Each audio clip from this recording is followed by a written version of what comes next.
సుధామూర్తి ఆస్తులు తెలుసా? సుధామూర్తి గురించి ప్రత్యేకంగా పరిచయం అక్కర్లేదు.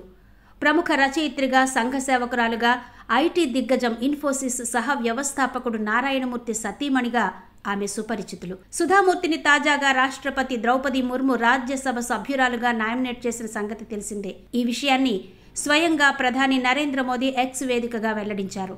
ఈ నేపథ్యంలో సుధామూర్తి ఒక్కసారిగా దేశవ్యాప్తంగా హాట్ టాపిక్గా మారారు.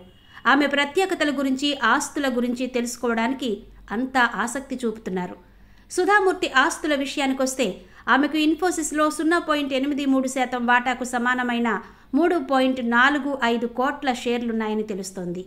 ప్రస్తుతం ఒక్కో ఇన్ఫోసిస్ షేరు ధర 1616.95 ఉంది. దీని ప్రకారం ఒక్క సుధామూర్తి షేర్ల విలువ 5600 కోట్ల వరకు ఉండొచ్చని లెక్కలు వేస్తున్నారు. ఇక సుధామూర్తి భర్త ఇన్ఫోసిస్ సహ వ్యవస్థాపకుడు అయిన ఎన్ఆర్ నారాయణమూర్తికి ఇన్ఫోసిస్లో 1.66 కోట్ల షేర్లున్నాయని సమాచారం. వీటి విలువ సుమారుగా 2691 కోట్లుంటుందని చెబుతున్నారు. ఈ నేపథ్యంలో సుధామూర్తి ఆస్తుల విలువ హాట్ టాపిక్గా మారింది. కాగా 73 ఏళ్ల సుధామూర్తి ప్రస్తుతం మూర్తి ట్రస్ట్కు చైర్పర్సన్గా వ్యవహరిస్తున్నారు. రచయిత్రిగా, విద్యావేత్తగా, వితరణశీలిగా దేశవ్యాప్తంగా ఖ్యాతి గడించారు. ఇంజనీరింగ్, కంప్యూటర్ సైన్స్లో వృత్తి జీవితాన్ని ప్రారంభించారు. గ్రామీణాభివృద్ధికి, విద్యాభివృద్ధికి సుధామూర్తి విశేష కృషి జరుపుతున్నారు. కర్ణాటకలోని అన్ని ప్రభుత్వ పాఠశాలలకు కంప్యూటర్, గ్రంథాలయ వసతులు కల్పించారు. ఆమె సేవలకు గుర్తింపుగా 2006లో కేంద్రం చేత పద్మశ్రీ, 2023కు గాను పద్మభూషణ్ పురస్కారాలు అందుకున్నారు. సుధామూర్తికి ఒక కుమార్తె అక్షత ఉన్నారు. అక్షత భర్త సుధామూర్తి అల్లుడు అయిన రిషి సునాక్ బ్రిటన్ ప్రధానమంత్రిగా ఉన్నారు. సుధామూర్తి ఇచ్చిన 5,000తోనే తాను ఇన్ఫోసిస్ను స్థాపించినట్టు ఆమె భర్త నారాయణమూర్తి పలుమార్లు చెప్పారు.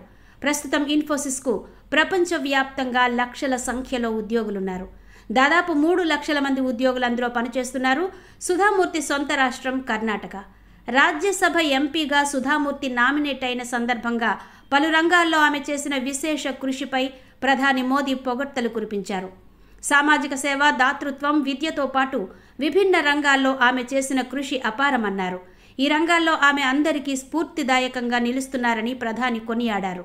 సుధామూర్తి రాజ్యసభకు నామినేట్ అవ్వడం నారీ శక్తికి బలమైన నిదర్శనమని తెలిపారు. దేశ నిర్మాణంలో మన మహిళల శక్తి సామర్థ్యాలను చాటి చెప్పడానికి చక్కటి ఉదాహరణ సుధామూర్తి అన్నారు.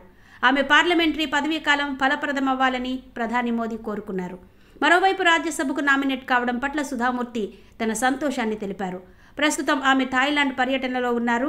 రాజ్యసభకు నామినేట్ అయిన ఆమె మహిళా దినోత్సవం రోజున ఈ ప్రకటన రావడం డబుల్ సర్ప్రైజింగ్గా ఉందన్నారు. చాలా ఆనందంగా ఉందని, ఇందుకు ప్రధానికి కృతజ్ఞతలు తెలియజేస్తున్నానని, తాను ఏనాడు పదవులు కోరుకోలేదని, ప్రభుత్వం తనను ఎందుకు ఎంపిక చేసిందో తెలియదని అన్నారు. అయితే దేశానికి సేవ చేసేందుకు ఇదో కొత్త బాధ్యత అని విశ్వసిస్తున్నానని చెప్పారు.